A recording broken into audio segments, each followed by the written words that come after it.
Well, hello there, and thanks again for joining me. Tonight's message I've entitled Desire Alignment. You probably have had a car alignment before and noticed that's about balance and getting your tires right and aligned to a certain direction. Desire alignment is something that we're going to be looking at here in tonight's message. Desire alignment. You know, the 10th and final commandment that God gave at Mount Sinai to the Israelites deals with desire. The 10th commandment. It speaks about covetousness, to covet. The Hebrew word is kamad, which means to desire and take pleasure in. Hamad. It involves the pleasure center. Our brains have multiple pleasure centers. The nucleus accumbens is among the most prominent. The nucleus accumbens mediates the release of the neurotransmitter dopamine. You probably heard that chemical that our brain produces called dopamine. And that underlies pleasure and relaxation. It's what helps us feel good, these feel good chemical of pleasure and relaxation. But the dopamine itself is relieved from the ventral tegmental area, another contender for the title of pleasure center. The VTA releases dopamine to the nucleus accumbens, the prefrontal cortex, amygdala, and septum, all of which play an important role in what is called the reward circuit. So if we do an activity, and we feel like, man, this is making us feel good, it feels like a reward, that's what's happening in our brain. The term pleasure center originated with experiments by James Olds and Peter Milner in the 1950s, probing the limbic system of rats. They found that the rats quite enjoyed stimulation of their septal areas, located near the brainstem and among the oldest areas of the brain. In fact, the rats enjoyed it so much that they would cross highly electrified floors to reach a switch that stimulated it, and would press that switch thousands of times at the exclusion of all else. They were drawn to it. They kept on hitting this switch, even though that they'd cross these electric floors and they abandoned doing other things. They just kept on hitting this switch, causing their brain this stimulation. Female rats would even abandon their unweaned pups to self-stimulate their pleasure center. There were those poor little pups, and these female rats would just keep on going after this switch that would stimulate their pleasure center. Only a few experiments have been conducted involving the electrical stimulation of human pleasure centers. Just a few experiments. It's interesting that neurologists believe the pleasure centers and the reward circuit are among the oldest areas of the brain. They see that these were the first to evolve and underscores the fundamental nature of pleasure-pain centers as an evolutionary adaptation. On that note, we see the pleasure center activated by sensory intake as with the eyes. You see something, you desire something through your eyes, you see something that looks good, that maybe looks appetizing, you take it in with your sensory intake with your eyes. We see that God's creation, in particular, there in the book of Genesis, God's creation, the trees in the garden were pleasing to the sight. That's what the Bible says. These trees were pleasing to the sight. They were pleasing to look at. We also see that it was the pleasure center that was leading and that was relied upon that caused the first woman and man to turn their back against God and go against his command. So they had God's command here, but these pleasure centers, they were attracted to something, and they followed those senses. They followed what would end up giving them this reward, this pleasure center, to activate it. And so they turned their back against God and his command.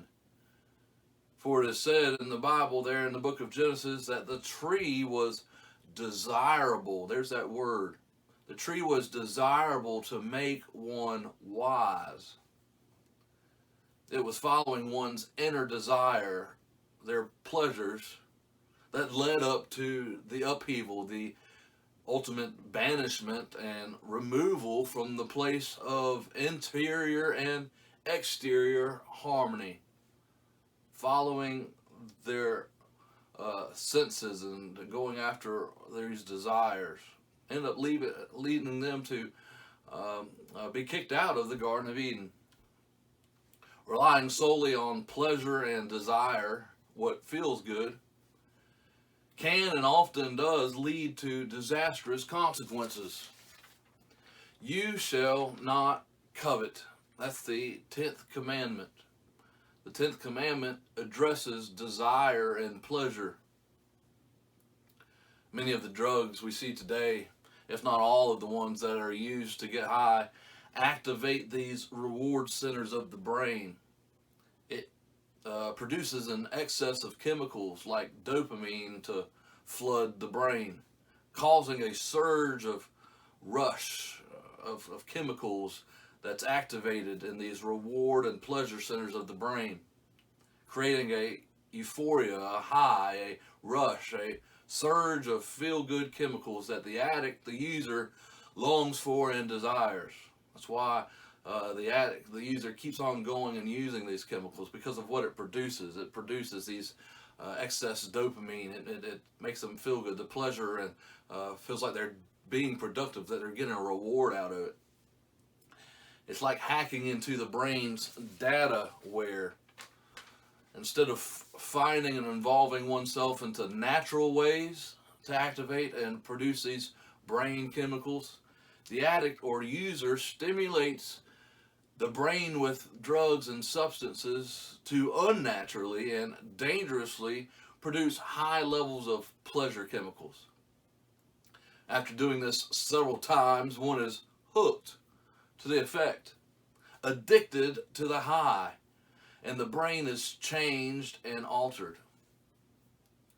Interestingly enough, that is what God warns against with the first command that he gave to the first woman and man. That taking that which is good and using it for your own selfish desires and pleasures, chasing your own desires at your own expense and peril, should be guarded against.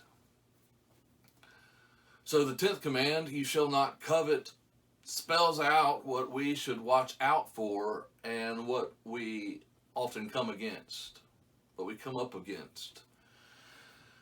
The desire of the exterior. It's something outside of us that we are drawn to, that we are attracted to. The desire of the exterior. What we do not have, but we want, we desire. It lies outside of ourselves. The tree in the garden was in the middle, but within human reach. We see something we want, and we think to ourselves, it is within our grasp, it is within our reach. Window shopping.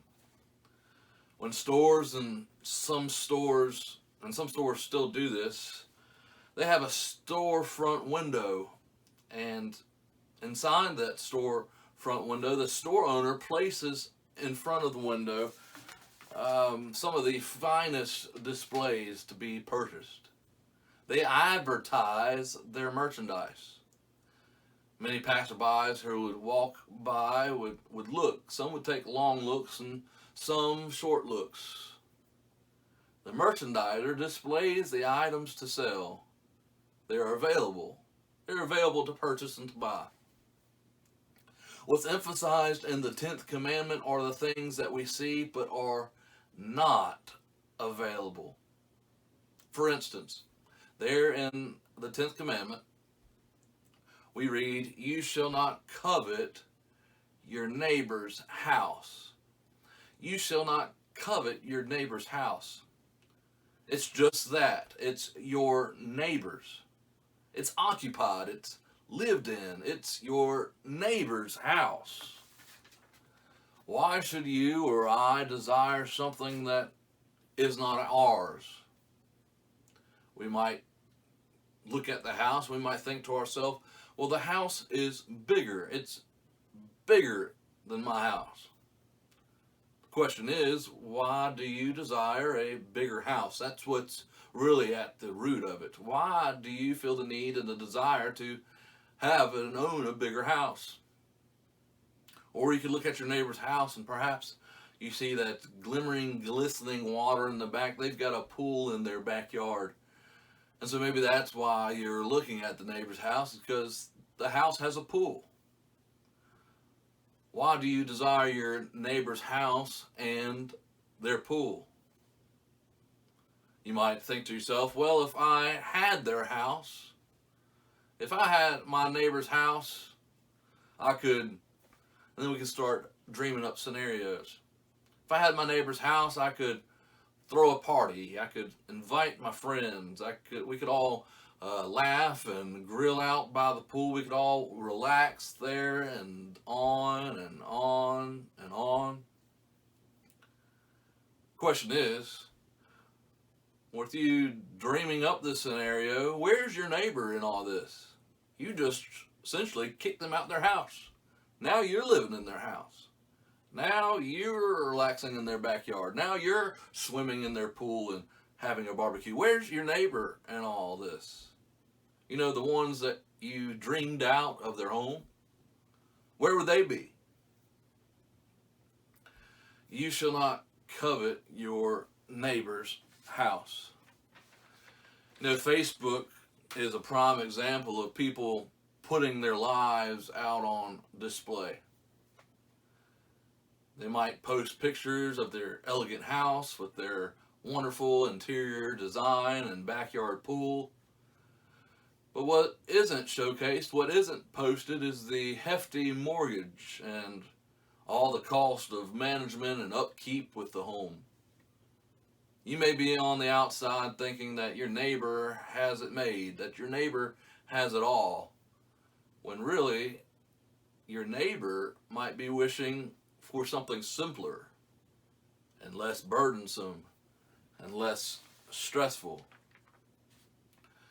You shall not covet your neighbor's house. You shall not covet your neighbor's wife, or his male or female servant, his ox or donkey, or anything that belongs to your neighbor.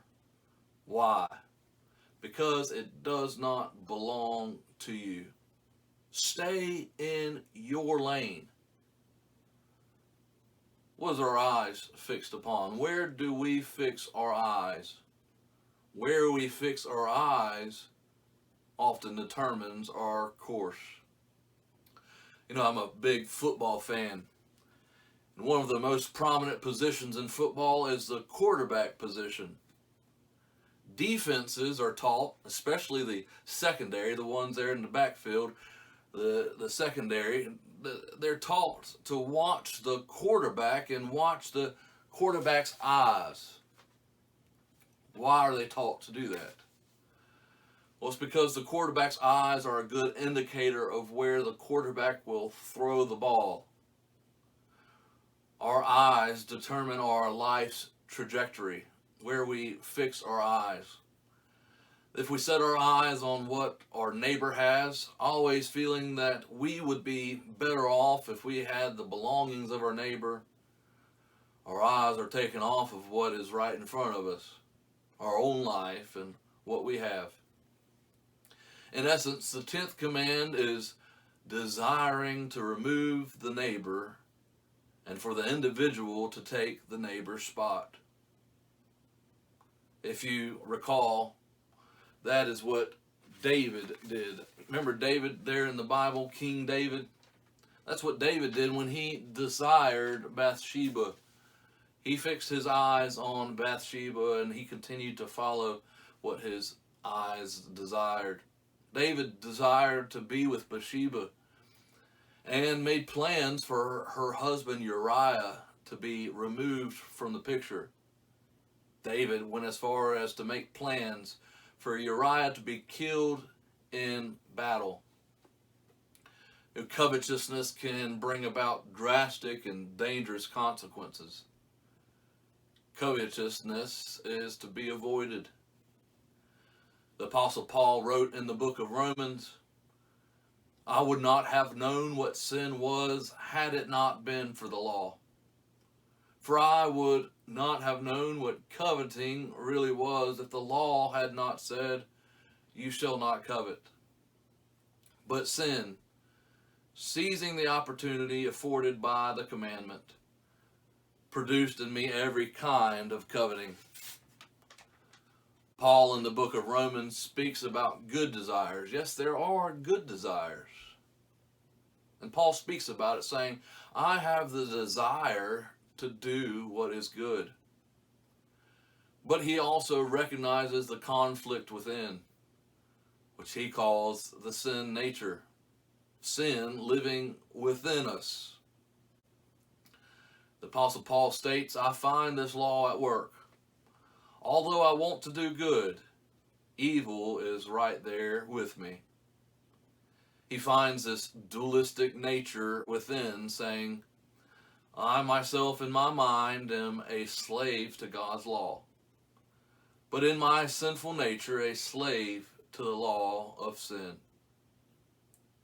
Oh, can you relate to that struggle, to that conflict within?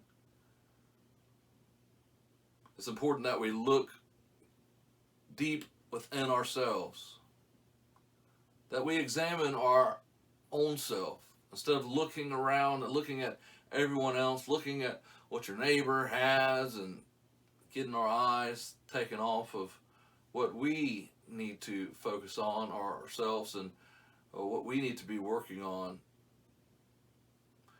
We need to continually reflect, have this deep inner reflection of ourselves and not the lives of others, and pray and ask God to continue to transform our thoughts, our desires, to lead us into paths of righteousness for His name's sake. Well, I hope that this message has been a blessing to you, and I hope and pray that you have a blessed rest of your week. Until next time, bye-bye.